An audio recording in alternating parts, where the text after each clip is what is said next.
তিনজন যদি তিন দিক থেকে লাইভ ক্লাস নেওয়া হতো রে ভাই, স্যার একটা কথা শুনলো না, একটা কথা শুনলো না।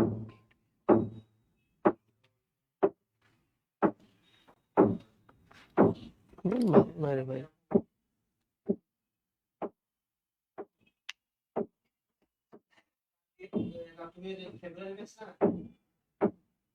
ভালো নাই ভাই।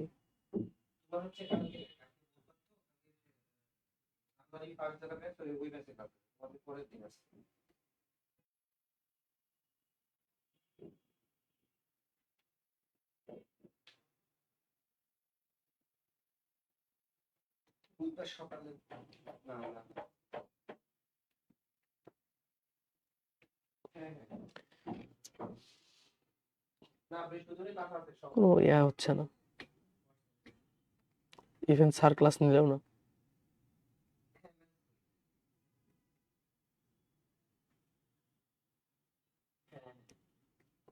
প্রচুর টেনশন আছে, বসো, ক্লাস নিয়ে গল্প করছি। তবে যদি আমরা তিনজন দায়িত্ব নিই, আমি, তুমি আর ভাইয়া, তাহলে কিন্তু হবে।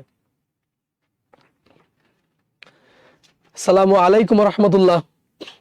এই কেমন আছো তোমরা, বলো আগে।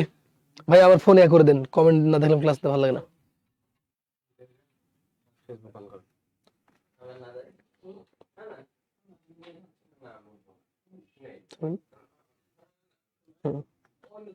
কোন ক্লাস এটা? কেমন আছো বলো, তোমাদের সাথে তো অনেকদিন পর দেখা আমার।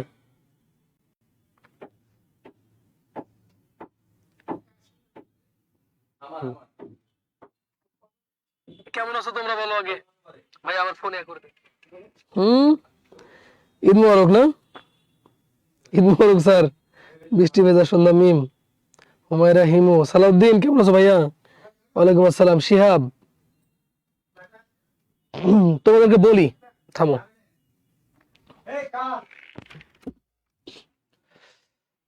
ঘটনা হচ্ছে, আমি তোমাদেরকে বিনয়ের সাথে বলি, এই যে এটা দেখবা না, এটা দেখবা না, ঠিক আছে? মানে এটা হচ্ছে পিপিটি করা ছিল, তো তাই পিপিটিতে এসে আমি ক্লাস নিচ্ছি। তো পিপিটিতে ক্লাস নিচ্ছি এই কারণে যাতে অনেক সুন্দর করে হয় আর কি। এছাড়া তোমাদের এভাবে ক্লাস নিয়ে গেলে, পিডিএফ এ ক্লাস নিয়ে গেলে ভালো হয় না। তো যেহেতু আমার এগুলো আগে থেকে রেডি করা থাকে, কারণ আমি বিভিন্ন জায়গায় আমি ক্লাস নিই, তো এই যে এই বিষয়গুলো রেডি হয়ে আছে, তোমরা এটা দেখবা না, তুমি ভাববা যে এটা নাই, এটা মনে থাকবে।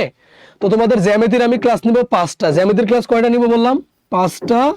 আজকে তার মধ্যে একটা হচ্ছে জ্যামিতির ক্লাস, আরো নিব 4টা। বুঝতেছি? মাশাআল্লাহ। স্বপ্নচূড়া, মেঘলা মন। ওকে, চলো আমরা পড়া শুরু করে দিই। হ্যাঁ, তো জ্যামিতির প্রথম ক্লাসে তোমাদেরকে স্বাগতম। জ্যামিতি অনেক সুন্দর একটা চ্যাপ্টার, জ্যামিতি অনেক ভালো একটা টপিক, সাবজেক্ট আমার খুব ভালো লাগে। কারণ আমি সবসময় কি বলি যে a picture is better than 1000 word, অর্থাৎ একটা চিত্র 1000টা ওয়ার্ডের থেকেও বেস্ট। এবং এইটার ফুলফিল অ্যাপ্লাই করা যায় শুধুমাত্র জ্যামিতিতে, সেটা তোমাদেরকে দেখাই। তো এই যে দেখছো যে বইটা আছে না, এইটা হচ্ছে একটা বই, যে এই বইটার নাম হচ্ছে এলিমেন্ট। যে বইটার নাম কি? এলিমেন্ট। এই এলিমেন্ট বইয়ের যে রাইটার, তার নাম হচ্ছে ইউক্লিড, এবং এই বইটা 13 খণ্ডে রচিত। মনে রাখো, এই বইটা উনি রচনা করতে গিয়ে যেটা করছে, জ্যামিতির সূতিকাগার বলা হয় মিশরকে। মিশরের মানুষজন নীল নদের পানি বন্যার সময় উপচে পড়ে জমির আল বা বাঁধ ভেঙে দিত, এবং চ্যালেঞ্জ করার কারণে পৃথিবীর ইতিহাসে সর্বপ্রথম জ্যামিতি বা মাপ সংক্রান্ত যে জ্ঞান, এটা মিশরীয়রা অর্জন করে। ইউক্লিড সেখানে আসার পরে দেখেন যে এগুলা অসংগঠিতভাবে আছে। তো উনি যেটা করছেন, এই যে জ্যামিতির যে ছোট ছোট সূত্রগুলো আছে, এগুলাকে সুবিন্যস্ত রূপে সাজিয়ে 13 খণ্ড বিশিষ্ট যে গ্রন্থ রচনা করেন, তাকে বলে এলিমেন্ট। এই এলিমেন্টকে বলা হয় জ্যামিতির বাইবেল। তাহলে আমরা পড়ি। বলছে ইউক্লিডের মহাগ্রন্থ এলিমেন্ট কয় খণ্ডে বিভক্ত? 13 খণ্ডে বিভক্ত। তাহলে আমরা দেখলাম যে এই যে এলিমেন্ট বইটা, এটা রাইটার হচ্ছে কে? ইউক্লিড। এটাকে বলা হয় জ্যামিতির বাইবেল। এই বইটা 13 খণ্ডে রচিত। এখন দেখো, এটা পরিবার পরিকল্পনা শিশু বিষয়ক মন্ত্রণালয়ে আসছে, প্রবাসী ও বৈদেশিক কর্মসংস্থান মন্ত্রণালয়ে আসছে। তোমাদেরকে আমি বলি, আমি তো খুবই মানে সাচ্চা ভাষায় কথা বলি, তা আমি যেটা বলবো সালাউদ্দিন মন দিয়ে শোনো। প্রাইমারি চাকরিটা তোমার হলো না, ঘোড়ার ডিম করো, মানে ঘোড়ার ডিম করো, ঘোড়ার ঘাস কাটো, প্রাইমারি চাকরি হবে না কেন? হে, মহিলা কোটা নাই, আরো সব কোটা নাই, কোটা সম্ভবত মাত্র 7% কোটা আছে, আর তোমার জন্য হচ্ছে 93%, তোমার জন্য 93%। চাকরিটা হলে থাইপড়ে গালমুখ একার জন্য ব্যয় করে দেবো, বলে দেবো আমি, চাকরি পাওয়া লাগবে। হ্যাঁ, এখন চাকরি পাইতে গেলে যেটা করতে হবে, এগুলো কিন্তু কিছু মনে করো না, আবার শাসন করতে পারবো না একটু আমি।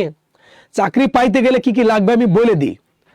যদি জুনে সার্কুলার হয়, একটু পরে পড়াচ্ছি, জুনে যদি সার্কুলার হয় তাহলে এটা হচ্ছে এপ্রিল, তাহলে এপ্রিল মে জুন 2 মাস আছে।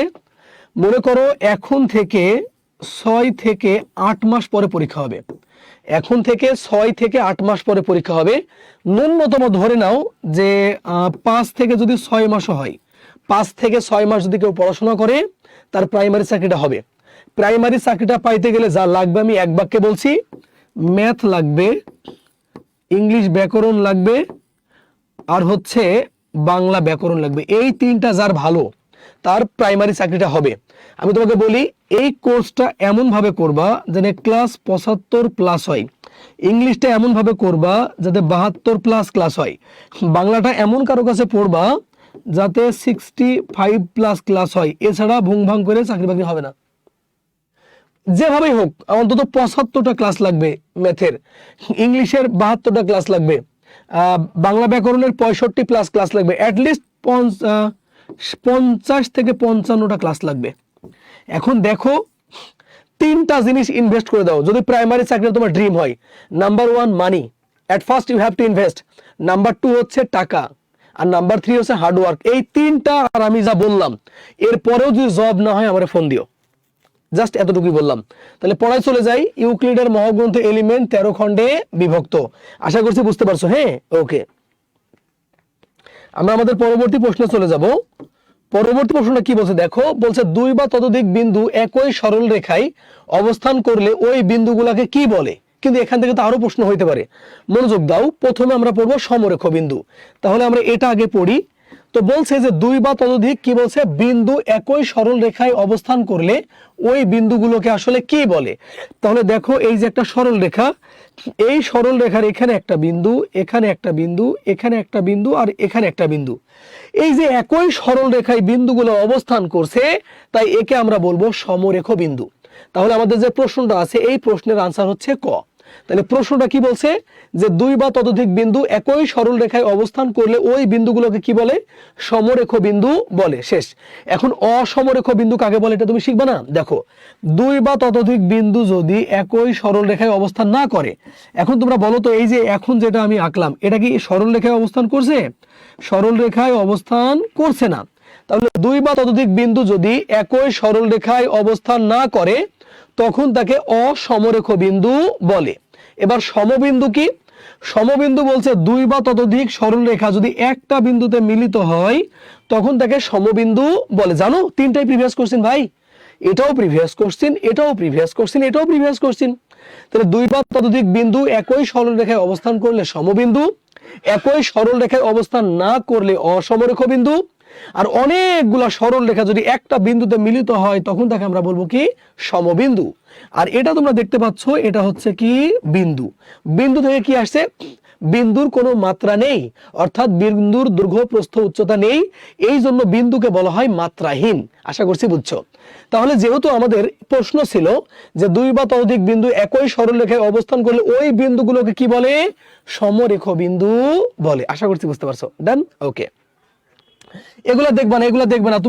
তুমি যেন আমার মনে করো না যে তোমাকে মনসুর ভাইয়া ভর্তি করার জন্য এমন করছে। ভাই, আমার কোর্স চলছে, আমি লজ্জায় বলতেই পারি না।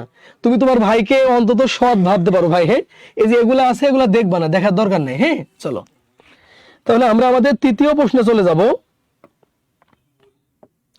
আমি তোমাদেরকে 5 দিনে 100টা প্রশ্ন পড়াবো। 5 দিনে আমি তোমাদেরকে 100টা প্রশ্ন পড়াবো। হ্যাঁ,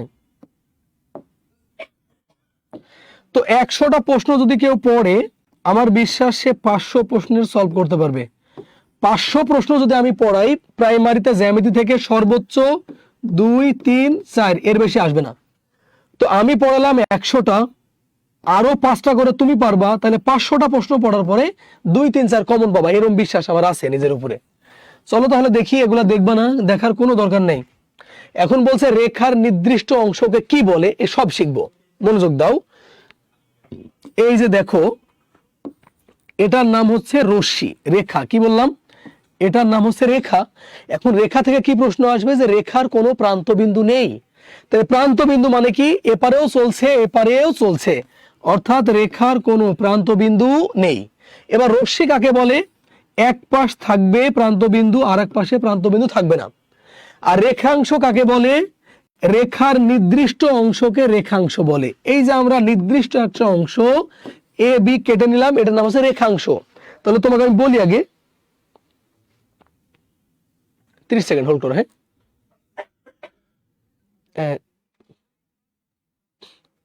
হ্যাঁ মনোযোগ দাও।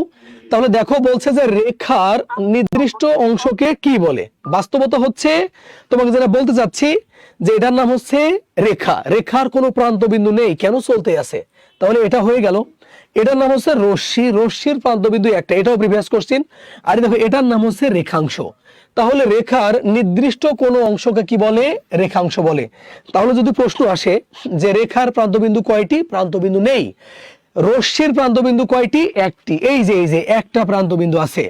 যদি বলে রেখাংশের প্রান্তবিন্দু কয়টি, দুইটি, এই যে একটা প্রান্তবিন্দু, এই যে একটা প্রান্তবিন্দু, মনে থাকবে। তাহলে রেখার নির্দিষ্ট অংশকে কি বলে, রেখাংশ বলে, যেটা হচ্ছে এই প্রশ্নের আনসার। হ্যাঁ, ওকে, মনোযোগ দিয়ে। আচ্ছা, আমরা আমাদের পরবর্তী প্রশ্নে আসি, একটু হোল্ড করো। হ্যাঁ, অনেক বড় একটা ভাই ফোন দিয়েছে। জাহাঙ্গীর ভাই, আমি ক্লাসে আছি, স্যার আজকে সম্ভবত অফিসে আসবে না, ক্লাস থেকে বের হয়ে আপনাকে আমি কল দিচ্ছি। আচ্ছা আচ্ছা, জি। আমি অনলাইনে, আমি সুযোগই পাবো না ভাই, কালকে একদম 10টা পর্যন্ত শিডিউল আছে। থাকবেন, আমি ক্লাস থেকে বের হয়ে ফোন দিচ্ছি। ওকে, আচ্ছা। তো মনোযোগ দাও, আমরা এক্সট্রিমলি সরি। আমরা এখন কি বলছে দেখো, বলছে দুইটা নির্দিষ্ট বিন্দু দিয়ে অঙ্কিত সরল রেখার সংখ্যা কতটি হবে। মানে দুইটা বিন্দু, তাহলে আমরা দুইটা বিন্দু অঙ্কন করি, এই যে একটা বিন্দু, এই যে একটা বিন্দু, এই দুইটা বিন্দু দিয়ে সরল রেখা আঁকা যাবে কয়টা, একটা। তাহলে এই প্রশ্নের কাঙ্ক্ষিত আনসার হচ্ছে এইটা। আমি তোমাদের যদি এখানে না দেখিয়ে যদি আমি পিডিএফ এ দেখাইতাম, এত ক্লিয়ার হইতো না, ক্লাস ভাল লাগে না, পিডিএফ ছাড়া ক্লাস নিয়ে মজা নাই, বুঝতেছি। তাহলে দুইটা নির্দিষ্ট বিন্দু দিয়ে একটি মাত্র সরল রেখা অঙ্কন করা সম্ভব। তাহলে আমাদের এই প্রশ্নের কাঙ্ক্ষিত আনসার হচ্ছে ক। একটু আমাকে সহযোগিতা করো যে তোমরা বুঝতেছো কিনা। হ্যাঁ, হাসি মধু, বই পেয়ে যাবা বোন। ধারার পাঠ বাকি ছিল না, ক্লাসগুলো শেষ করি, ক্লাস শেষ হলে তোমাদের কোন কোনগুলো বাকি আছে ওগুলা শুনে আবার কয়েকটা ক্লাস নিব ইনশাআল্লাহ। মানে ক্লাস শেষ করার পরেও যদি তোমাদের ডিমান্ড থাকে, দুই একটা ক্লাস নিব, ডোন্ট ওয়ারি। হ্যাঁ, আচ্ছা। রতন কুমার, হ্যাঁ, সমরেখ বিন্দু, শামিমা পারভিন, চাঁদনি, উম্মে হাবিবা, রাফিয়া, রুমি। চলো আমরা দেখি, তাহলে আমরা আমাদের পরবর্তী প্রশ্নে যাব। পরবর্তী প্রশ্নটা কি বলছে দেখি। পরবর্তী প্রশ্নটা বলছে যে দুটি সমান্তরাল সরল রেখাকে অপর একটি সরল রেখা ছেদ করলে কোনটি সঠিক নয়। বিশ্বাস করো, এটা অনেক ইম্পর্টেন্ট, তোমার আমি দেখাই, মনোযোগ দাও। সাপোজ মনে করি এটা আঁকলাম, এই যে দুইটা সমান্তরাল সরল রেখা, দুইটা সমান্তরাল সরল রেখাকে আরেকটা সরল রেখা ছেদ করছে, তাই না, তাই তো বলছে। আবার দেখো, আমরা যদি এখানে দুইটা সরল রেখা আঁকলাম, এই যে দুইটা সরল রেখা আঁকলাম, আরেকটা রেখা কি করছে, রেখা ছেদ করছে। তাহলে এখন কি হবে দেখো, আমি বলি, মানুষের অনুরূপ কোণ আর একান্তর কোণ নিয়ে অনেক সমস্যা আমি দেখছি আমার স্টুডেন্টদের। তো আমি অনুরূপ বলি, অনুরূপটা মানে একই রকম, অনুরূপের বাংলা হচ্ছে একই রকম। তাহলে একই রকম, একই সমান, একই দিকে হবে। আমি আবারও বলি, একই রকম, একই সমান, একই দিকে হবে। তো তোমাদেরকে আমি দেখাই, মনোযোগ দাও একটু, দেখো এইটার সমান দেখতে হুবহু এটা, তাহলে এটা যদি এক্স হয় তাহলে এটাও এক্স, তাহলে একই পাশে একই রকম একই সমান হবে। তাহলে আমাদের এই কোণটা আর আমাদের এই অনুরূপ কোণ, মানে একই রকম অনুরূপ কোণ, মনে থাকবে। আবার আরেকটা জিনিস দেখো, একটু কালারিং করে দেখাচ্ছি কেন, তোমাদের জন্য বুঝতে সুবিধা হয়। আবার দেখো এই যে এইটা আর এইটা, এটা যদি ওয়াই হয় এটাও ওয়াই, তাহলে তোমাকে যেটা বোঝালাম একই পাশে একই রকম একই সমান হবে, তখন তার নাম হবে অনুরূপ কোণ। অনুরূপ মানে কিন্তু একই রকম, অনুরূপ মানে কি একই রকম। তাহলে এখন দেখো আমাদের এইটা আর এইটা একই পাশে আছে, নাম অনুরূপ। আবার এইটা আর এইটা একই পাশে আছে, নাম হচ্ছে অনুরূপ। এবার একান্তরে চলো, তোমাকে আমি একান্তরটা ভালো করে দেখাই। একান্তরটা যদি ভালো করে দেখো, তাহলে একান্তর করণ মানে বিপরীতকরণ, তাহলে একই রকম একই সমান বিপরীত পাশে হবে। অনুরূপ একই পাশে আর একান্তর বিপরীত পাশে। যেমন ধরো এই যে এইটার মতো হুবহু দেখতে এই যে এইটা, তাহলে দেখো এইটা যদি হয় এক্স তাহলে এটাও হবে এক্স। আবার এইটার মতো হুবহু দেখতে এইটা, তাহলে এটা যদি ওয়াই হয় তাহলে এটাও ওয়াই। তাহলে এখন দেখো এই পাশেও ছিল এক্স, এ পাশেও এক্স, একই পাশে হলে অনুরূপ কোণ। আর এই পাশে এক্স আর এই যে এই পাশে এক্স, তাহলে বিপরীত পাশে হলে কি একান্তর। তাহলে আমরা মনে রাখবো একই পাশে একই রকম একই সমান হবে, বিপরীত পাশে একই রকম একই সমান হবে, তখন আমরা বলবো একান্তর। তাহলে আমরা দেখলাম যে অনুরূপ কোণ সমান, একান্তর কোণ সমান। এখন সলিউশন করব। বলছে দুটি সমান্তরাল সরল রেখাকে অপর একটি সরল রেখা ছেদ করলে কোনটি সঠিক নয়। কি বলছে বলো, কোনটি সঠিক নয়। অর্থাৎ তোমাকে এমন একটা অপশন চয়েস করতে হবে যেটা সঠিক নয়। চলো তাহলে আমরা অপশন টেস্ট করে দেখি। তো অপশন টেস্ট করলে আমরা দেখলাম বলছে একান্তর কোণগুলো সমান, তার মানে এটা সঠিক, এটা আনসার হবে না। খ নম্বর বলছে অনুরূপ কোণগুলো সমান, এটাও সঠিক, এটা আনসার হবে না, কারণ আমাদেরকে বলতে কোনো সঠিক নয়। এখন গ নম্বর বলছে একান্তর অনুরূপ কোণগুলো সমান, জীবনেও না, আমি এটা বলিনি। আমি বলছি একান্তর সমান, আমি বলছি অনুরূপ সমান, কিন্তু আমি একথা কখনো বলিনি যে একান্তর আর অনুরূপগুলো সমান। তাহলে আমাদের সঠিক নয় হচ্ছে গ। সুতরাং এই প্রশ্নের কাঙ্ক্ষিত আনসার হচ্ছে গ। সুতরাং এই প্রশ্নের কাঙ্ক্ষিত আনসার হচ্ছে গ, বুঝছি। রিজিয়া রহমান দোলা, আব্দুল মুক্তাদির, আশামণি, মিশু ক্লাস দেখছো? বেটা কেমন আছে বলো? সুমাইয়া, মিশু।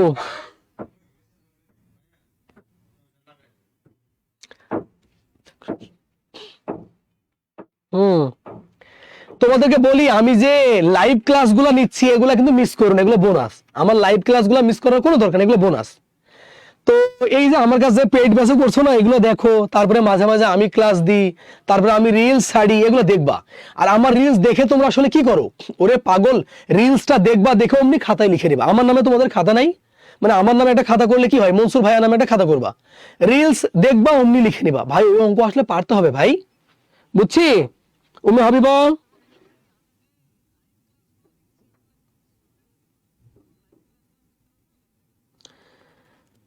আফসারা বিথি, এই ক্লাস করাইছি, তোমার পেইড ব্যাচে করেনি ভাইয়া। চলো আমরা একটু দেখি। এখন এটা দেখো, এটা বলছে যে কোন তিনটি মাত্রায় জ্যামিতিক ঘনবস্তু তৈরি হয়। এখন দেখো মাত্রা কি, মাত্রা হচ্ছে দৈর্ঘ্য, প্রস্থ, উচ্চতা হচ্ছে মাত্রা।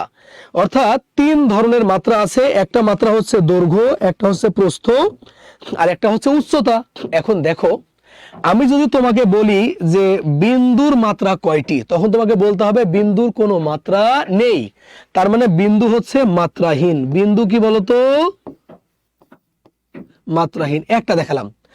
এখন যদি তোমাকে আমি বলি যে ভাই রেখার মাত্রা কয়টি, রেখার মাত্রা একটি, সেটা কি বলতো, দৈর্ঘ্য। সেটা কি বলো, দৈর্ঘ্য। হ্যাঁ, তাহলে এটা হচ্ছে একমাত্রিক, একমাত্রিক। হ্যাঁ, আরেকটা দেখাবো যে তলের মাত্রা কয়টি, তলের মাত্রা দুইটি। যেমন এটা হচ্ছে কি বলো, দৈর্ঘ্য, এটা হচ্ছে প্রস্থ, তাহলে এটা হচ্ছে দ্বিমাত্রিক। আর ঘনবস্তুর ক্ষেত্রে মাত্রা তিনটি। ঘনবস্তুর মাত্রা কয়টি বললাম, তিনটা। মনোযোগ দাও একটু।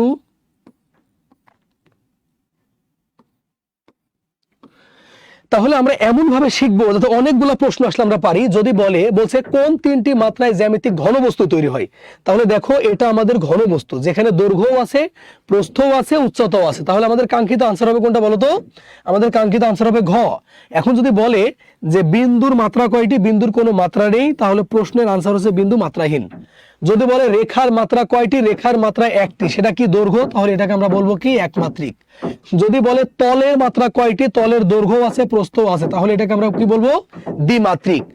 আর যদি ঘনবস্তুর কথা বলে, ঘনবস্তুর দৈর্ঘ্য আছে প্রস্থ আছে উচ্চতা আছে, সুতরাং এটাকে আমরা কি বলবো বলতো ত্রিমাত্রিক। তাহলে এটা হচ্ছে ত্রিমাত্রিক, আশা করছি বুঝতে পারছো। হ্যাঁ মিম,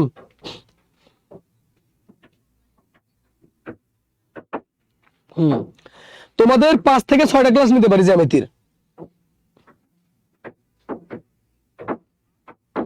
আমি তোমাদের সামনে না একটা অনেস্টলি একটা কথা শেয়ার করি, বিশ্বাস করো বাংলাদেশে আসলে ম্যাথই কতটা, বাংলাদেশে ম্যাথ কতটা বলতো, আর ম্যাথ বানাবে এরকম এক্সপার্ট লোক বাংলাদেশে কই?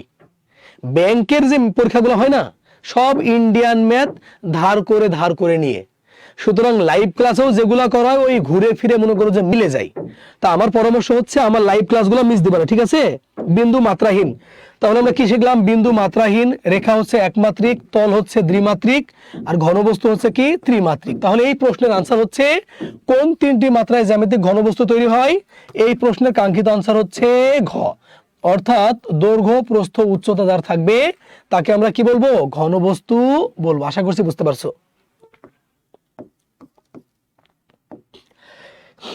একটু চালাক হইতে হয় জানো, যেমন ধরো যে জ্যামিতি থেকে কত মার্ক আসবে, সাধারণ জ্ঞান থেকে কত মার্ক আসবে, বাংলা সাহিত্য থেকে কত মার্ক আসবে, তোমাদেরকে যেন আমি অনেক সুন্দর করে চাইলে বিশ্লেষণ করে দিতে পারবো, কিন্তু ওইভাবে সময় পাই না। তোমাদেরকে শুধু বলি আমি বারবার যে ম্যাথ, তারপরে বাংলা ব্যাকরণ, ইংলিশ ব্যাকরণ বলি, আরগুলা বলিনি কেন? এখন তোমাদেরকে বলি এই যে বাংলাদেশ বিষয়বলি থেকে সর্বোচ্চ আসলে আসবে 12টা, তারপরে ইন্টারন্যাশনাল অ্যাফেয়ার্স থেকে আসবে সর্বোচ্চ আসলে আসবে 4 থেকে 5টা, এরপরে জিওগ্রাফি থেকে আসবে 2 থেকে 3টা, তারপরে বাংলা লিটারেচার থেকে আসবে 1 থেকে 2টা, ধরে নাও যে 2 থেকে 3টা, ইংলিশ লিটারেচার থেকে আসবে সর্বোচ্চ 1টা 2টা অথবা 3টা। এখন তোমাকে বলি এই 2টা বাদে আর দেখো বিজ্ঞান বা সায়েন্স থেকে আসবে কয়টা? 1টা 2টা অথবা 3 মার্ক, আর কম্পিউটার থেকে আসবে 1 2 অথবা 3 মার্ক। এখন তোমাকে বলি এই জায়গাটা বাদে, এই জায়গাটা বাদে এটাও বিসিএস এর কোশ্চেন থেকে আসবে, এটাও বিসিএস এর কোশ্চেন, এটাও বিসিএস এর কোশ্চেন, এটাও বিসিএস এর কোশ্চেন, এটাও বিসিএস এর কোশ্চেন। বুঝতেছো? যদি আমি এই দুটো মিশাই দিই তাহলে যা আছে ভূগোল থেকে যা আসবে বিসিএস কোশ্চেন থেকে, বাংলা সাহিত্য, ইংরেজি সাহিত্য, সায়েন্স, কম্পিউটার 10ম থেকে 47 বিসিএস পর্যন্ত পড়বা, তাহলেই হবে। বুঝছি?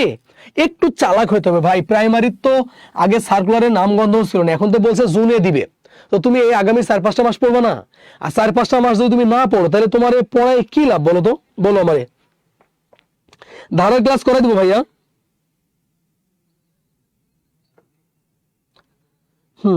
বাসন্তী পরমাণিক, বাসন্তী পিকে, বুঝছি? তাহলে ভূগোল, বিজ্ঞান, কম্পিউটার, বাংলা সাহিত্য, ইংরেজি সাহিত্য, এই কয়টা হচ্ছে বিসিএস এর প্রশ্ন থেকে আসবে প্রাইমারিতে। বাংলাদেশটা একটু দেখবা, আন্তর্জাতিকটা একটু দেখবা, যেগুলো বর্তমান সময়ে চলছে আর কি। আর ম্যাথ, বিজ্ঞান, ম্যাথ, বাংলা ব্যাকরণ, ইংলিশ ব্যাকরণ, তাহলে জবটা হবে ভাই। কত ছেলে মেয়ের জব হয়েছে সুন্দর করে পড়ে, একটু ধারাবাহিকভাবে পড়ার চেষ্টা করো। হ্যাঁ, ওকে। এত পরিশ্রম করে পড়ালাম, চাকরি বাকরি হইলো না, মেজাজ খারাপ হয়ে যায় না বলো? অনেক মেজাজ খারাপ হবে, এই জন্য একটু পড়তে হবে ভাই। হ্যাঁ বললাম 1-2 মার্ক করে, চলো মনোযোগ দিই। বলছে 28 ডিগ্রি কোণের সম্পূরক কোণের অর্ধেকের মান কত? এখান থেকে 2টা প্রশ্ন হইতে পারে। প্রথম প্রশ্ন হইতে পারে যে সম্পূরক কোণ কত ডিগ্রি, মানে সম্পূরক কোণ সমান কত? তাহলে সম্পূরক কোণ মানে হচ্ছে 180 ডিগ্রি, অর্থাৎ 2টা কোণের সমষ্টি 180 হলে তাকে সম্পূরক কোণ বলে। তাহলে এখান থেকে 2 নম্বর প্রশ্ন হইতে পারে যে 28 ডিগ্রি কোণের অর্ধেক না, কিন্তু 28 ডিগ্রি কোণের সম্পূরক কোণের মান কত? তাহলে আমরা লিখব 180 মাইনাস 28, তাহলে আনসার হবে কত বলো তো? 152। আনসার হবে 100 কত? 52। এবার 3 নম্বর প্রশ্ন কি করছে দেখো, বলছে 28 ডিগ্রি কোণের সম্পূরক কোণের অর্ধেকের মান কত? তাহলে দেখো 180 থেকে যদি আমরা 28 বিয়োগ করি তাহলে 100 কত বলো তো? 52। এটাকে 2 দ্বারা যদি ভাগ করো তাহলে কত হবে? 76। আল্লাহ, কিসের শব্দ এত ভাই? এত শব্দে ক্লাস নেওয়া যায়?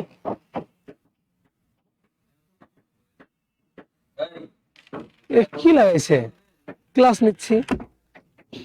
তাহলে মনোযোগ দাও, যদি প্রশ্ন করে যে সম্পূরক কোণ কত ডিগ্রি, তাহলে আমরা বলবো সম্পূরক কোণ মানে 180 ডিগ্রি। যদি প্রশ্ন করে 28 ডিগ্রি কোণের সম্পূরক কোণের মান কত, তখন আমরা বলবো 152।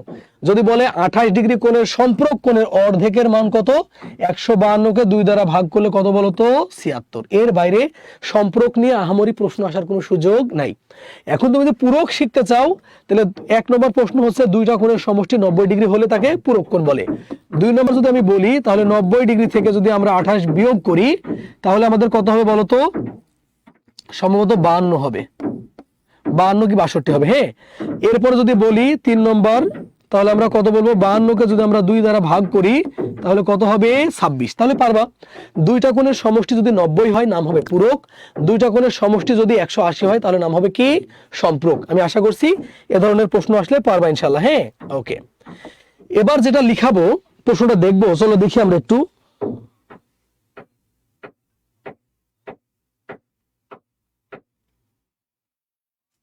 চলো মনোযোগ দিয়ে এটা। তো বলছে এ বি রেখাংশের উপর পি যে কোনো একটি বিন্দু হলে কোনটি অবশ্যই সত্য। মনে রাখবা কোনটা সত্য, কোনটা মিথ্যা, কোনটা সঠিক, কোনটা সঠিক নহে, এ ধরনের প্রশ্ন যদি হয়, অপশন টেস্ট করা ছাড়া কোনো অপশন থাকবে না, মানে অপশন টেস্ট করা ছাড়া এই প্রশ্নে আনসার পারবে না।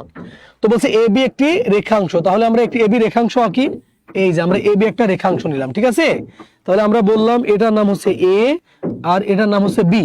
এই যে এ বি রেখাংশের উপরে বলছে পি যে কোনো একটি বিন্দু হলে, তার মানে পি এর মানটা দেখো এখানেও হতে পারে, পি এর মানটা এখানেও হতে পারে, পি এর মান এখানেও হতে পারে, পি এর মান এখানেও হতে পারে, যেহেতু বলছে পি যে কোনো একটি বিন্দু, তাই না। আচ্ছা, এখন দেখো এখানে অপশন ক বলছে এপি সমান বিপি। এখন দেখো তুমি বলতে পারবা যে এপি কোথায়, বিপি কোথায়। এই যে তোমরা পি গুলা দেখছো, এগুলা কিন্তু নির্দিষ্ট না, বলছে যে যে কোনো একটি বিন্দু। সুতরাং কোথায় এপি আর কোথায় বিপি, আবার কোথায় সমান, এটা সমান হতে পারে না।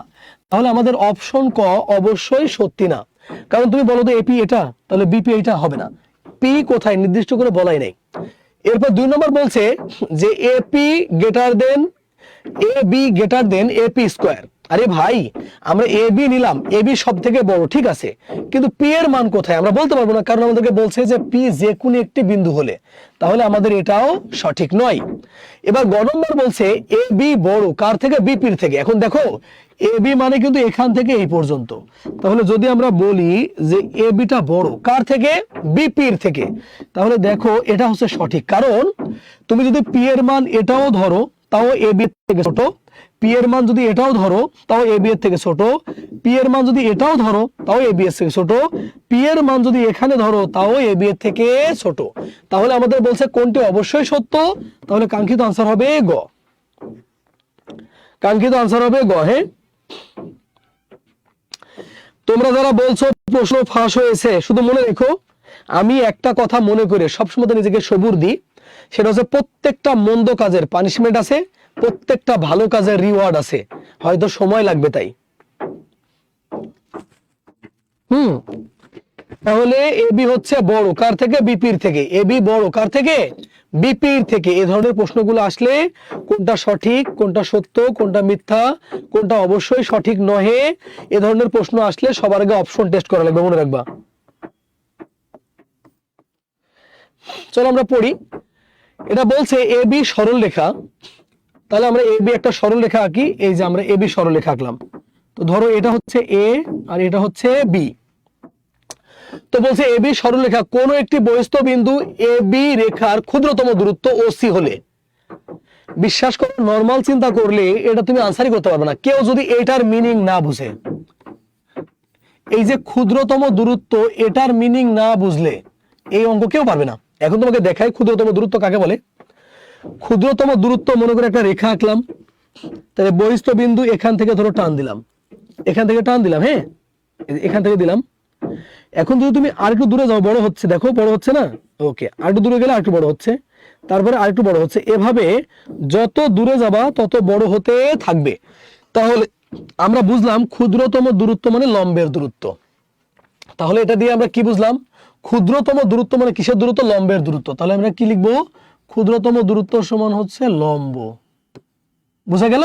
আচ্ছা, তো বলছে এ বি সরলরেখা আমরা আঁকছি, কোন একটি বহিস্থ বিন্দু ও হতে, তাহলে বহিস্থ বিন্দু আমরা যদি ও এখানে নিই, ও হতে এবি রেখার উপরে ক্ষুদ্রতম দূরত্ব ওসি, তার মানে এই যে লম্ব এটা হবে, তাহলে আমরা লিখতে পারি এটা ওসি।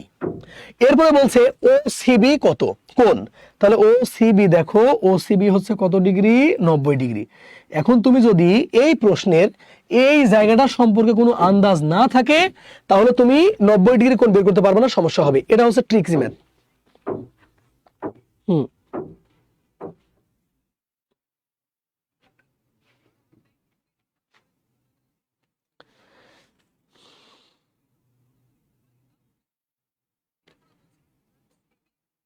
ফারিয়া খান ভাই, একটা কোশ্চেন করানো হয়নি, কোনটা বলো?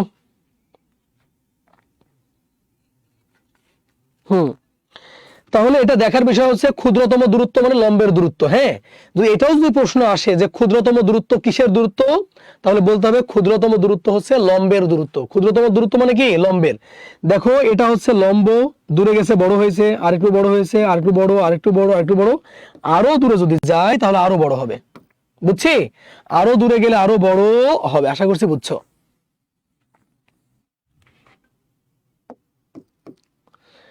চলো আমরা এটা দেখি, এটা মোটামুটি পারবা, খুব একটা কমপ্লেক্স নাই। হ্যাঁ, এটা কি বলছে? বলছে একটি সরল রেখায় উৎপন্ন, তাহলে একটা আমরা সরল রেখা অঙ্কন করি। সাপোজ মনে করো যে একটা আমরা সরল রেখা অঙ্কন করলাম। বলছে একটি সরল রেখায় উৎপন্ন 4টি কোণের মান যথাক্রমে 45, 90, 30 এবং n হলে n এর মান কত? আচ্ছা, তা আমরা যদি সরল রেখা চিন্তা করি, তো আমরা জানি যে সরল রেখা কোণ কত ডিগ্রি হয় বলছিলাম একটু আগে, 180। সরল রেখা মানে 180। আচ্ছা, তাহলে সরল রেখা মানে 180। তো বলছে একটা কোণ 45, তাহলে আমরা যদি এটাকে এভাবে ধরি, তাহলে ধরে নিলাম যে এটা হচ্ছে 45 ডিগ্রি। যদি আমরা এটাকে ধরি, তাহলে আমরা ধরে নিলাম যে এটা হচ্ছে 90। আবার যদি এভাবে ধরি, তাহলে এটা আমরা দেখতে পাচ্ছি কত বলতো, 30। আর এটার মান মনে করো যে বলছে n সমান হোয়াট। তাহলে এটা কি খুবই কঠিন হচ্ছে? তাহলে আমরা n সমান লিখতে পারি যে 180 মাইনাস কি লিখতে পারি বলো, 45 প্লাস 90 প্লাস কত বলতো, 30। তাহলে 180 থেকে যদি আমরা 165 বিয়োগ করে দিই, তাহলে আমাদের n এর মান কত আসবে বলো, 15। একদমই সহজ, সরল রেখা 180 ডিগ্রি, 180 ডিগ্রি থেকে ওইগুলো যদি বিয়োগ করে দিই হয়ে যাবে। হ্যাঁ, 28 ডিগ্রি কোণের সম্পর্ক হয়েছে বাবা, পড়ার সময় পড়লাম তো না, সেম 28 ডিগ্রি সম্পর্ক কোণের। সমস্যা নাই, পারবা ইনশাল্লাহ, পারবা। তোমাদেরকে আমি বলি, প্রশ্ন আসার জায়গা হচ্ছে কোণ, বুঝতেছো? কোণ, তারপর হচ্ছে ত্রিভুজ, চতুর্ভুজের হচ্ছে আয়তক্ষেত্রটা, বর্গক্ষেত্রটা, আর বৃত্ত থেকে প্রশ্ন আসবে, বহুভুজ থেকে প্রশ্ন আসার একটু সম্ভাবনা আছে। কয়েকটা জায়গা সুন্দর করে পড়লে হয়ে যায়, কয়েকটা জায়গা যদি একটু সুন্দর করে পড়া যায় তাহলেই হয়ে যায়, বুঝছি? তাহলে আমাদের n এর মান আমরা কত পেয়েছি, 15। কাঙ্ক্ষিত আনসার হচ্ছে কত, খ। কাঙ্ক্ষিত আনসার হচ্ছে খ, মেঘবালিকা, বুঝছি? শামিমা পারভিন, মুসলিমা আক্তার, মিতু। মিতু কেমন আছো বোন? তোমরা তো অফলাইন স্টুডেন্ট। হ্যাঁ, চলো কাইন্ডলি একটু এগুলা দেখো না। আচ্ছা, এগুলা দেখো না, এগুলাই চলে আসছে।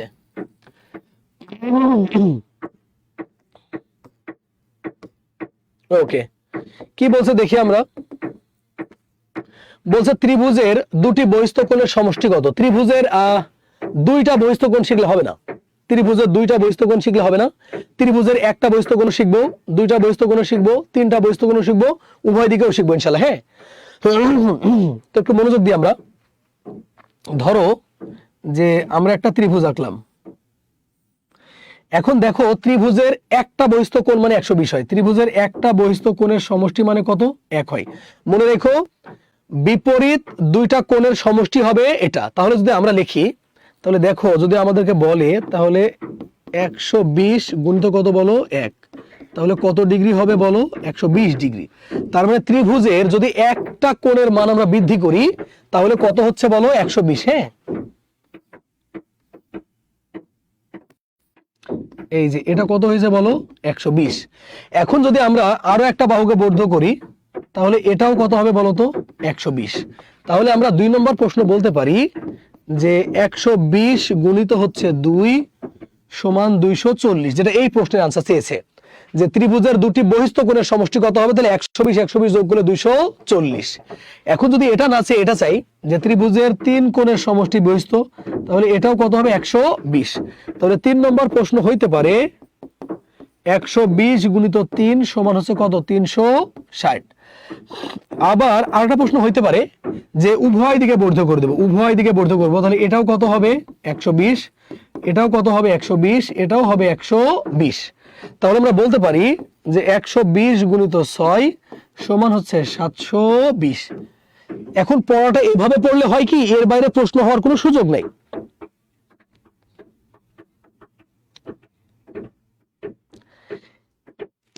আসো, তাহলে দেখো প্রশ্ন করছে দুটি। এখন এই দুটি না বলে যদি বলে একটা বহিস্থ কোণ, তাহলে আনসার হবে 120। যদি বলে দুইটা বহিস্থ কোণ, আনসার হবে 240। যদি বলে তিনটা বহিস্থ কোণ, আনসার হবে 360। যদি বলে উভয় দিকে বা 6টা বহিস্থ কোণ, তাহলে আনসার হবে 720।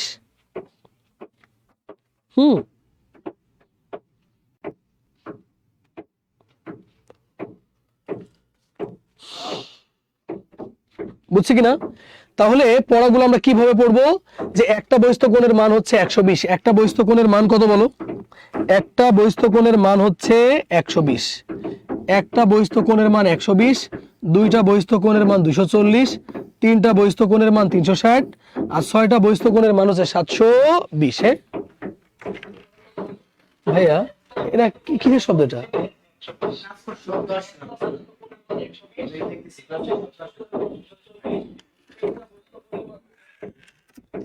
বুঝছি, তাহলে পারবা কিনা বলো?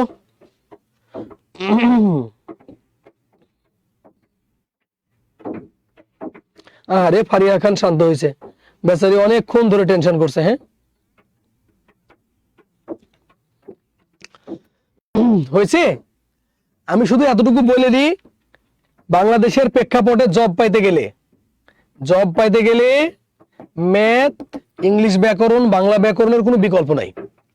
এবং এগুলো এমন ভাবে শিখবা যাতে একবার পড়লেই বিসিএস থেকে শুরু করে একবারে ফ্যামিলি প্ল্যানিং পর্যন্ত সব ম্যাথ হয়ে যায়। এমন ভাবে পড়বা ইংরেজিটা বিসিএস থেকে ফ্যামিলি প্ল্যানিং সব হয়ে যায়, মানে একবার ম্যাথ পড়বো কভার হয়ে যাবে, একবার ইংলিশ পড়বো কভার হবে, একবার বাংলা ব্যাকরণ পড়বো কভার হবে ইনশাআল্লাহ। এভাবে পড়তে হবে, বুঝছি? শাহরিয়ার হোসেন স্যার, বিন্যাস সমাবেশ থেকে কি প্রাইমারিতে প্রশ্ন হয়? গতবার হয়েছিল,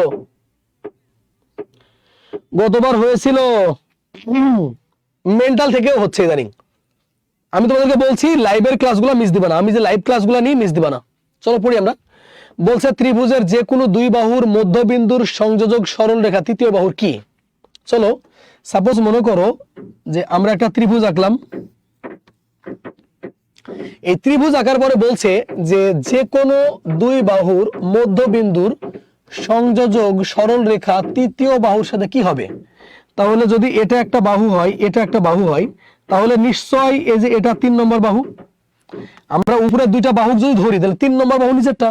এখন বলছে যে কোনো দুই বাহুর মধ্যবিন্দুর সংযোজক সরল রেখা, তাহলে এটাকে যদি আমরা মধ্যবিন্দু ধরি আর এটাকে যদি আমরা মধ্যবিন্দু ধরি, আমরা যদি সংযোগ করে দিই, তাহলে এই তৃতীয় বাহুর সাথে কি হবে এটা চাচ্ছে আমাদের। তো বলি আগে, দেখো এইটা আর এইটা কিন্তু সমান্তরাল, তাহলে আমাদের প্রথম আনসার হবে কি বলো,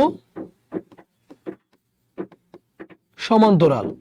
আর 2 নম্বর আনসার হবে এই তৃতীয় বাহুর তুলনায় এই সংযোগ সরলরেখাটা অর্ধেক। তাহলে মনোযোগ দাও, বলছে ত্রিভুজের যে কোনো দুই বাহুর মধ্যবিন্দুর সংযোগ সরলরেখা তৃতীয় বাহুর সাথে কি হবে, আমাদের এখানে আছে অর্ধেক। তবে এইটার আনসার দুইটা হইতে পারে, সমান্তরালও হইতে পারবে আবার অর্ধেকও হইতে পারবে। তো আমরা এই দুইটা বাহু যদি আমরা নিয়ে নিই, তাহলে তৃতীয় বাহু এইটা, এই দুইটা বাহুর মধ্যবিন্দু হচ্ছে এটা, সংযোগ করে দিলাম, তাহলে এই বাহু আর এই বাহুটা কি বলতো সমান্তরাল না, তাহলে এটাও আনসার হইতে পারে। আবার এটার তুলনায় এটা হচ্ছে অর্ধেক, তাহলে এটা অর্ধেকও হইতে পারে। বলে পারবা কিনা? পুষ্প খাতুন স্যার, এটা কি রুটিনের ক্লাস নিচ্ছেন? ও ভাই মারো মুঝে মারো। তো কি ক্লাস নিচ্ছি পাগলি? তুহিন শাফিক তুহিন, হুমায়রা হিমু অর্ধেক, মাশাআল্লাহ। চলো আমরা পরবর্তী প্রশ্নে যাই।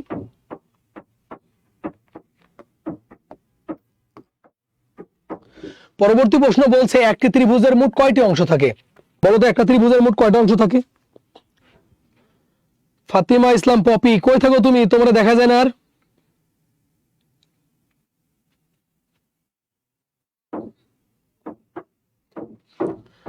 ফারজানা আক্তার, প্রাইমারি এক্সামটা দিতে পারবো? দেখতে হবে। বলো, এটা আনসার করো। বলো একটা ত্রিভুজের মোট কয়টি অংশ? বলো একটা ত্রিভুজের মোট কয়টি অংশ? একটি ত্রিভুজের মোট কয়টি অংশ বলো একটু দেখি। একটি ত্রিভুজের মোট কয়টি অংশ বলো, আগে শুনি আগে।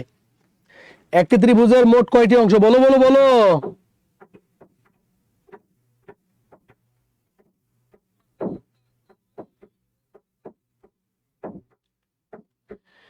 একটি ত্রিভুজের মোট কয়টি অংশ বলো তো?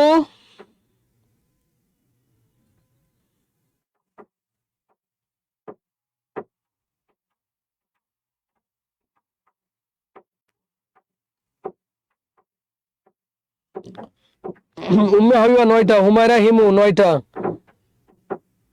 ফাহমিদা আক্তার 9টি, ফিরোজ, সিয়াম আল সামি 9টি।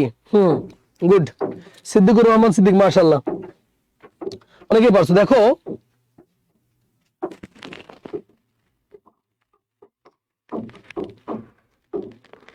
প্রথম মনে থাকবে না কেন? তাহলে একটা ত্রিভুজের মোট অংশ হচ্ছে 9টা। একটা আমরা ত্রিভুজ আঁকলাম,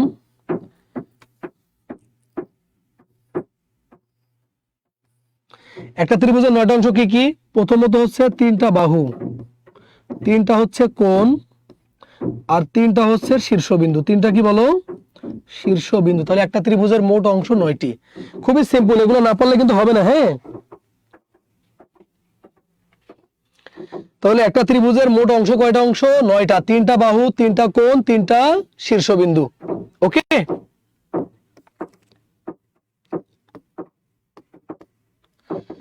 এটা দেখো একটু কি বলছে। বলছে যে দুটি কোণ পরস্পর সমান, দুইটা কোণ পরস্পর সমান, এদের একটি বাহু অপর একটি বাহুর সমান্তরাল। মানে দুইটা কোণও সমান হইতে হবে, আবার একটা বাহু অপর একটা বাহুর সাথে সমান্তরাল হবে। কোণ দুটির অপর বাহুদ্বয়ের মধ্যে সম্পর্ক কি? চলো দেখি আমরা। সাপোজ মনে করো যে আমরা একটা কোণ আঁকলাম,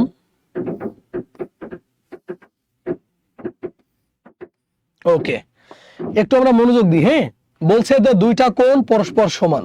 যদি আমরা একটু সমান করি, বলছে যে দুইটা কোণ পরস্পর সমান, তাহলে আমরা দেখলাম যে এই কোণটা আর এই কোণটা যদি পরস্পর সমান হয়, মানে এটাও এক্স মনে করো এটাও এক্স, দুইটা কোণ পরস্পর সমান, তাহলে আমরা দুটো কোণ পরস্পর সমান করলাম। বলছে এদের একটা বাহু অপর বাহুর সমান্তরাল।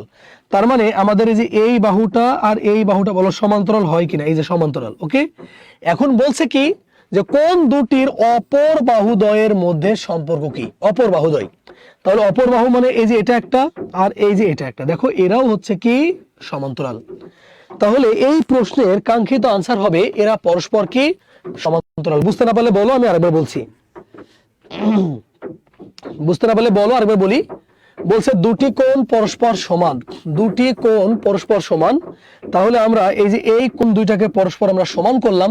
বলছে একটি বাহু অপর একটি বাহুর সমান্তরাল, তাহলে এই বাহুটা আর এই বাহুটা সমান্তরাল। অন্য দুইটা বাহুর সম্পর্ক কি? তার মানে এই যে এই বাহুটা আর এই বাহুটার সম্পর্ক কি জানতে চাচ্ছে। আমরা দেখলাম যে এরাও হচ্ছে কি বলতো সমান্তরাল। তাহলে আমাদের এই প্রশ্নের আনসার হচ্ছে এরা পরস্পর সমান্তরাল। এরা পরস্পর কি বলো সমান্তরাল। ফিরোজ, সিদ্দিকুর রহমান সিদ্দিক, আশামণি।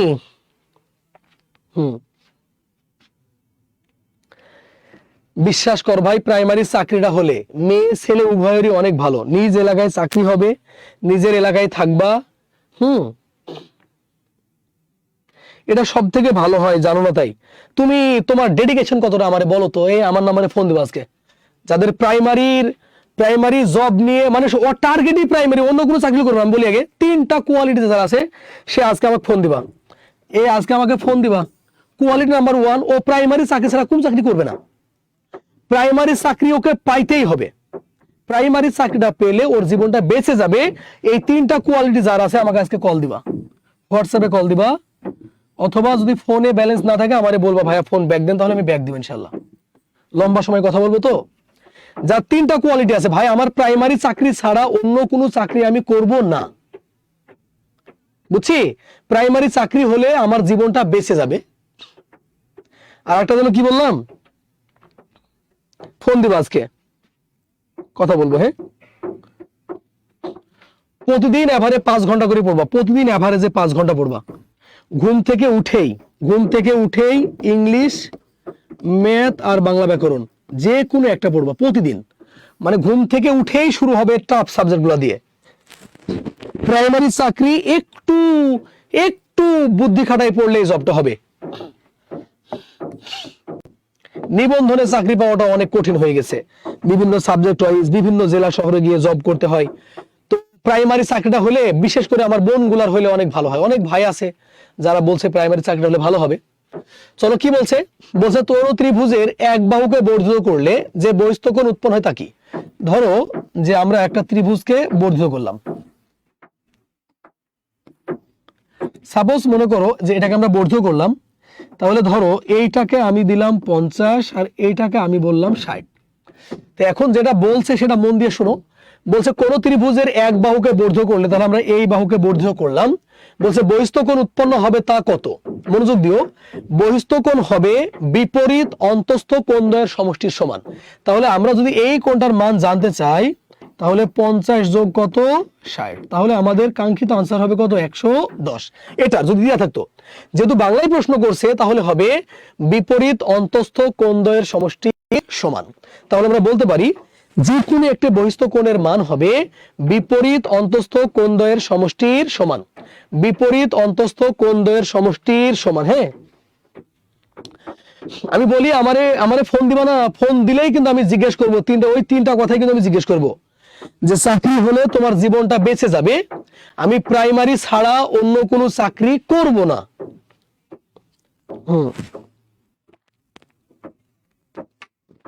খালিদ কি অবস্থা, দেখা যায় না কেন তোমার 2-1 দিন থেকে? নাজমুল হুদা, কলিজাগুলো আমার, তুমি না, তোমরা সিট বাটফার জানো। মানে তুমি যেরকম করে মানে আবেগ প্রকাশ করো না যে ভাই আমার চাকরিটা লাগবেই, তুমি ওরকম করে পড়ো, ওরকম করে তুমি পড়ো। প্রতিযোগিতার এই যুগে একটা চাকরির জন্য 10 জন লড়তেছে, এই অ্যাজ ইউজুয়ালি পড়লে হবে? তোমার জ্ঞান বুদ্ধি কবে হবে? তুমি বড় হওনি? অনেকে বিবাহিত ছেলে মেয়ে পড়তেছো, প্রাইমারি চাকরিটা হলে জানে যদি বাইচেই যাও তাহলে আমার লাগবেই আমার পড়তে হবে, কলিজার টুকরাগুলো আমার। চলো তাহলে বিপরীত অন্তস্থ কোণদ্বয়ের সমষ্টি, এটা জানে কেউ নিও না, আবার এটা কিন্তু না। ওকে, আমরা পরবর্তী প্রশ্ন দেখি। পরবর্তী প্রশ্নটা বলছে যে এ বি সি এর বিই সমান ইএফ সমান সিএফ।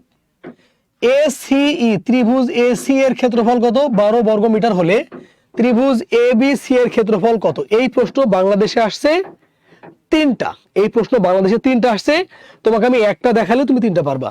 তো মনে করো যে আমরা যে ত্রিভুজটা আঁকতে যাচ্ছি এটা মনে করো যে সেই ত্রিভুজ।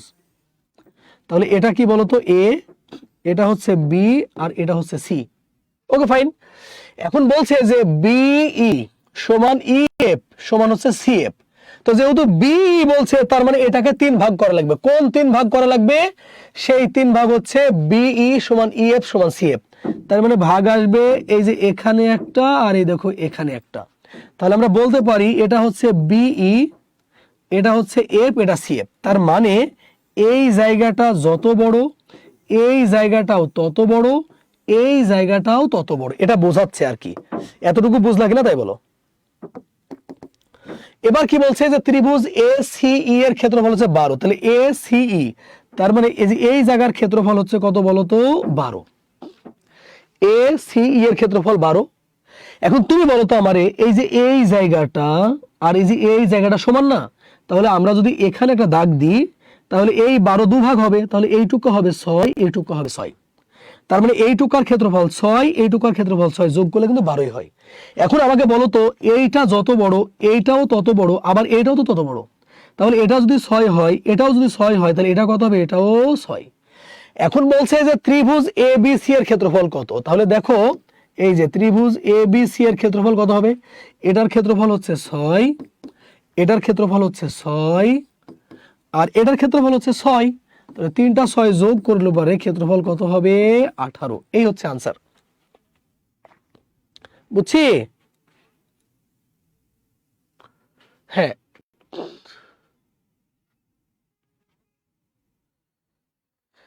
শান্তি ইসলাম 18, হ্যাঁ নাজমুল হুদা 18, ফিরোজ ভালোই তো অঙ্ক পারো।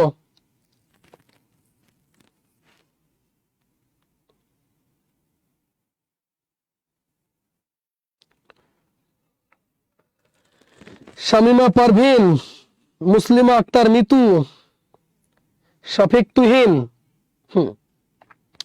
এখন এই অঙ্ক আরেকটা আছে, কি শুনবা?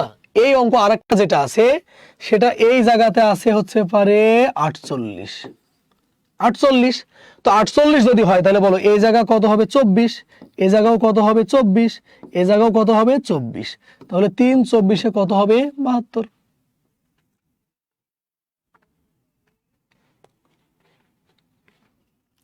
হুম, আকলিমা কেমন আছো বলো? আকলিমা আমার পেইড ব্যাচের স্টুডেন্ট। হুম, আমার প্রচুর নাম মনে থাকে। চলো আমরা পড়ি। তাহলে আমরা আমাদের পরবর্তী প্রশ্নে যাব।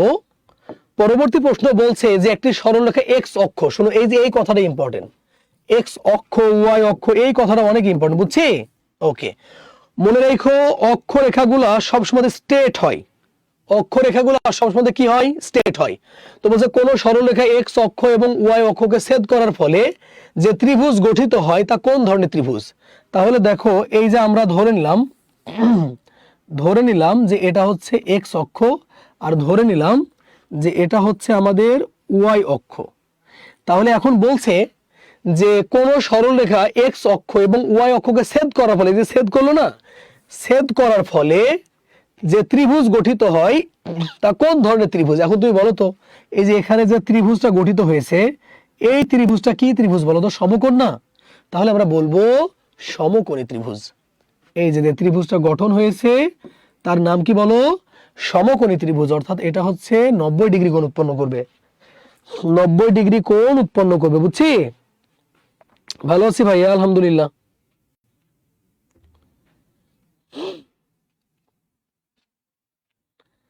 শান্তি ইসলাম, শান্তিতে আসো না অশান্তি? বাংলাদেশের মানুষের এমন অবস্থা, নামের সাথে কাজের কোনো মিল নাই। হ্যাঁ, ধাক্কা দিলে পড়ে যায়, নাম রাখছে হিম্মত আলী। গা থেকে গন্ধ বের হয়, নাম রাখছে আতর আলী। নামের সাথে কাজের কোনো মিল নাই। নাম অনেক গুরুত্বপূর্ণ জিনিস। In the last of judgement, শেষ বিচারের দিন, Allah will call you by your father's name. প্রত্যেক আদম সন্তানকে আল্লাহ সুবহানাহু ওয়া তাআলা তার বাবার নাম ধরে ডাকবে। এখন যদি খালি ফেরেশতা ডাকে যে নাটের বেটা বল্টু এদিকে আয়, তাহলে ওখান থেকে ম্যাচ শুরু হয়ে যাবে। নাট বল্টু নাম রাখছো, তোমার মায়ের পুরো ট্যাবলেট বানাই দিব, বুঝছি? চলো আমরা পরবর্তী প্রশ্নে যাই। পরবর্তী প্রশ্ন বলছে যে ত্রিভুজের 3 বাহুর উপর অঙ্কিত বর্গক্ষেত্র সমূহ কয়টি সমকোণ তৈরি করবে? জানো এটা, এটা হুদায় আনসার পারা যায়। আচ্ছা বলো ত্রিভুজের বাহু কয়টা? ত্রিভুজের বাহু কয়টা বলো? 3টা। তো ত্রিভুজের বাহু যদি 3টা হয় তাহলে 3টা বাহু দিয়ে 3টা বর্গ হবে। এখন বলো একটা বর্গতে কয়টা সমকোণ? 4টা। তাহলে 3 4 12টা। তাহলে এই প্রশ্নের কাঙ্ক্ষিত আনসার হচ্ছে 12। তোমাদের একটু দেখাই। সাপোজ মনে করো যে আমি একটা ত্রিভুজ আঁকলাম, তাহলে এখানে একটা বর্গ আঁকলাম, আবার এখানে একটা বর্গ আঁকলাম, আবার এই যে এখানে একটা বর্গ আঁকলাম। তাহলে দেখো 1টা 2টা 3টা 4টা 5টা 6টা 7টা 8টা 9টা 10টা 11টা 12টা। তাহলে যে কোনো ত্রিভুজের 3 বাহুর উপর 3টা বর্গক্ষেত্র আঁকলে 3 4 12টা সমকোণ তৈরি হবে। এখন যদি বলে চতুর্ভুজের উপরে, তাহলে কোনো সমস্যা নাই। তাহলে চতুর্ভুজ হলে বলো এদিকে একটা আঁকলাম, এদিকে একটা আঁকলাম, এদিকে একটা আঁকলাম, এদিকে একটা আঁকলাম। তাহলে এখানে 4টা, এখানে 4টা, এখানে 4টা, এখানে 4টা, তাহলে 4 গুণিত 4, 4 4 কত, 16টা। তাহলে ত্রিভুজের 3 বাহুর উপর যদি বর্গক্ষেত্র অঙ্কন করা যায় তাহলে সমকোণ তৈরি হবে কয়টা বলো তো? সমকোণ তৈরি হবে 12টা। আর যদি চতুর্ভুজের 4 বাহুর উপরে অঙ্কন করা যায় তাহলে 4 4 16টা। এই যে মাঝের গুলা নেওয়া যাবে না, মাঝের গুলা নেওয়া যাবে না, কারণ বাহুর উপরে বলছে, বাহুর উপরে বলছে, বুঝছি? হুম,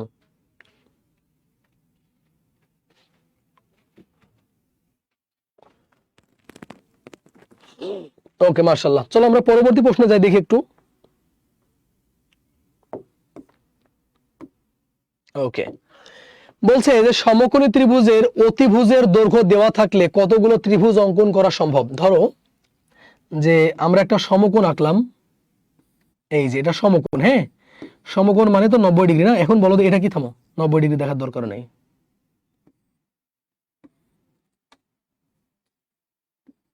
ওকে, এখন বলছে যে সমকোণী ত্রিভুজের অতিভুজ, তাহলে বলো এই যে এটার নাম কি? অতিভুজ।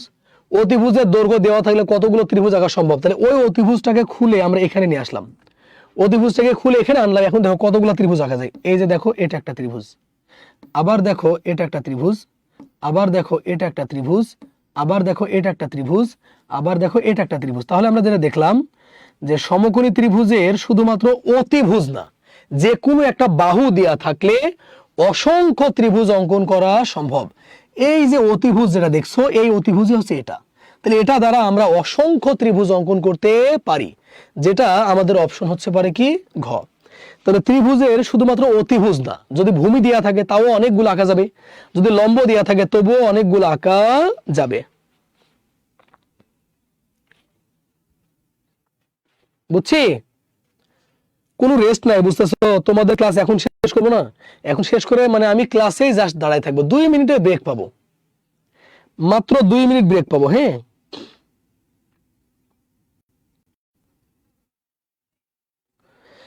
রিজিয়া রহমান দোলা, বুঝতেছো?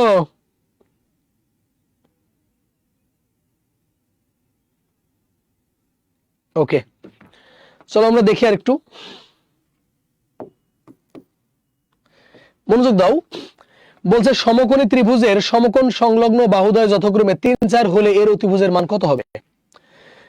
তোমরা কিছু কিছু মান মুখস্থ করলে সব থেকে ভালো হয়। তো দেখো আমাদের এটা কত বলছে, 3, এটা বলছে 4, আর অতিভুজটা কি চেয়েছে, তাই তো? আচ্ছা, তা আমরা কি জানি বলতো? অতিভুজ স্কয়ার সমান লম্ব স্কয়ার প্লাস কি ভূমি স্কয়ার। তাহলে আমরা x সমান √9 আর 16 যোগ করলে কত হবে? 25। তাহলে আমরা বুঝতে পারছি যে x এর মান কত হবে? 5। তাহলে আমাদের অতিভুজের দৈর্ঘ্য কত হবে বলো? অতিভুজের দৈর্ঘ্য কত হবে? 5। তাহলে কাঙ্ক্ষিত আনসার হচ্ছে খ। তোমরা মনে রাখ, মুখস্থ করবা যে 3 4 5, আর একটা মুখস্থ করবা 5 12 আর হচ্ছে 13, 5 12 আর 13 মুখস্থ করবা, তাহলে হবে, হ্যাঁ। ওকে, এই যে 3 3 9 আর 4 4 16 যোগ করলে 25, স্কয়ার এ আসলে রুট, হ্যাঁ, পারবো ইনশাআল্লাহ। কি বলছে দেখো, বলছে যে সমকোণী ত্রিভুজ আকৃতি একটি মাঠের অতিভুজ ও ভূমির দৈর্ঘ্য যথাক্রমে 13 ও 5 মিটার, ক্ষেত্রফল কত? মনোযোগ দাও। ধরো যে এটা আমি একটা সমকোণী ত্রিভুজ আঁকলাম, তাহলে অতিভুজ কত দিয়ে আছে বলো? 13। আর এই যে অতিভুজ 13 দিয়ে আছে আর ভূমি দিয়ে আছে কত? 5, এটা ধরলাম 5। এখন তোমার চাইছে ক্ষেত্রফল। এখন ক্ষেত্রফলের ক্ষেত্রে অতিভুজের কোনো দরকার নাই, ক্ষেত্রফল নির্ণয় করতে গেলে অতিভুজ লাগে না, কি লাগে? ভূমি আর উচ্চতা লাগে। তো যেহেতু 5 আর 13 আছে, তোমাকে একটু আগে বললাম তুমি মুখস্থ করবা 5 12 আর কত? 13। তাহলে 5ও আছে 13ও আছে, নাই কে? 12। তাহলে আমরা বুঝে গেলাম এই যে এটা হচ্ছে 12। তাহলে আমাদের যদি ক্ষেত্রফল নির্ণয় করতে বলে, তাহলে এই যে 12 গুণিত 5, 12 গুণ কত? 5। তাহলে ক্ষেত্রফল হবে 5 12 কত? 60। আর যদি না পারো তাহলে তোমাকে মুখস্থ করতে হবে যে 12 জায়গাতে তাহলে আমরা কি ধরতাম বলতো? এই যে x ধরতাম। তাহলে আমরা বলতাম যে x স্কয়ার প্লাস 5 স্কয়ার সমান কত বলো? 13 স্কয়ার। তাহলে x সমান √13 13 169 মাইনাস 25। তাহলে x সমান √ কত? 144। অতএব x এর মান কত? 12। এখন তুমি বলো এই জায়গাটা করার কোনো দরকার আছে? এজন্য মুখস্থ করবা 3 4 5 5 12 13। হ্যাঁ উম্মে হাবিবা, 3 4 5 5 12 13 হয়েছে, মাশাআল্লাহ।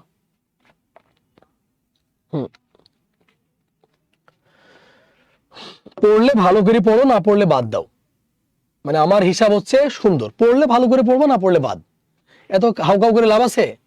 বলছে একটা সমকোণী ত্রিভুজ, সাপোজ মনে করো এই যে আমরা একটা সমকোণ আঁকলাম, তো বলছে অতিভুজ হচ্ছে 25, তাহলে এই অতিভুজ দিয়ে আছে কত 25।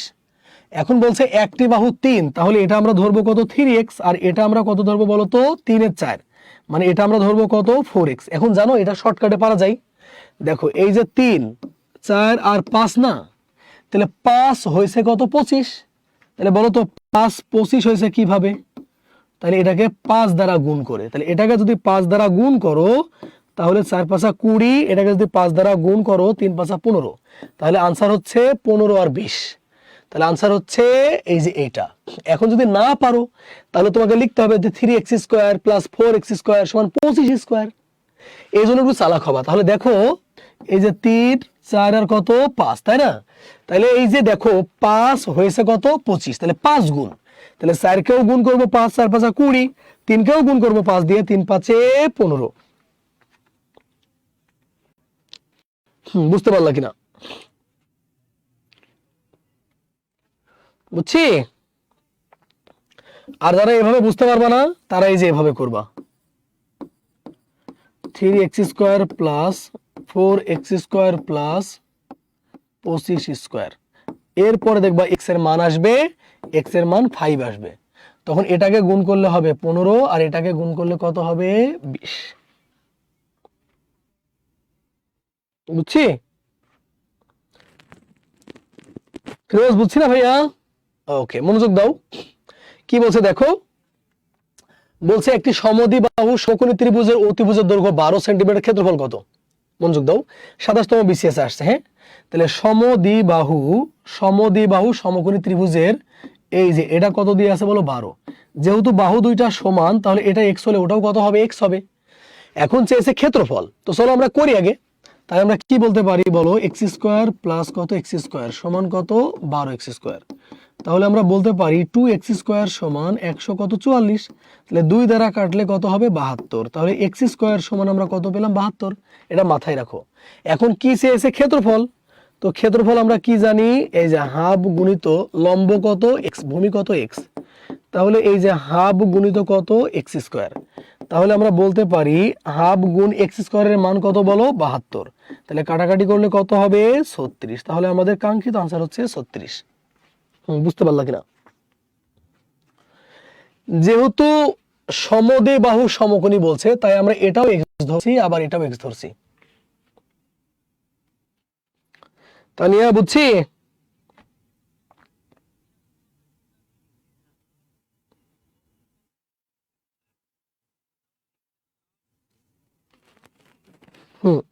ওকে ওকে, তো ভালো থাকবা। ক্লাস এই পর্যন্তই। তোমাদের জ্যামিতির উপরে আমি 5টা ক্লাস নিব।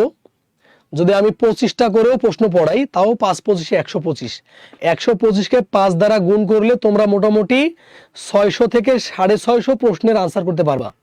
আশা করা যায় এখান থেকে প্রাইমারিতে যা আসবে। দেখো আমি বলি, এখন তোমাদের প্রাইমারির জন্য কিন্তু চাইলেও আমরা হচ্ছে পারে এই মানে অন্তত 10+ ক্লাস নেওয়া সম্ভব হচ্ছে না। জ্যামিতির জন্য 10+ ক্লাস নেওয়া সম্ভব হচ্ছে না, যেগুলো পেড ব্যাচে নেওয়া হয়ে থাকে। আবার পেড ব্যাচে যদি ওইভাবে যেভাবে নিই, এখানে নিতে গেলে পিডিএফ দিতে হবে, মানে অনেক ঝামেলা থাকে আর কি। তো আমি তোমাদের ক্লাসগুলো নেওয়ার ক্ষেত্রে বারবার চিন্তা করতেছি যে পোলাপান অন্তত প্রাইমারির যে 3-4 মার্ক আসবে জ্যামিতি থেকে ওইটা পারবে কিনা। তো অবশ্যই ভালো থাকবা, সুস্থ থাকবা, সুন্দর থাকবা। আমি বরাবরের মতো বলি, আমার নামে কোনো কমপ্লেন থাকলে, পড়ানো নিয়ে কোনো ক্লেম থাকলে অবশ্যই স্যারকে জানাবা। আমি চাই তোমাদেরকে ভালো একজন পড়াবে, বেস্ট টিচার পড়াবে ইনশাআল্লাহ। হ্যাঁ, ওকে। কলিজার টুকরাগুলো আমার ভালো থাকো। আমার আসলে সময়ই নাই, এখন আবার ক্লাসে দাঁড়াবো, কারণ আবার প্রাইমারি ব্যাচের ক্লাস আছে।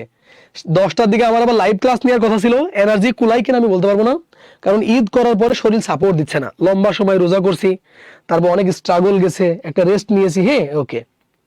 দোয়া করো ভাইয়ের জন্য। থাকো। হ্যাঁ, আসসালামু আলাইকুম রহমতুল্লাহ।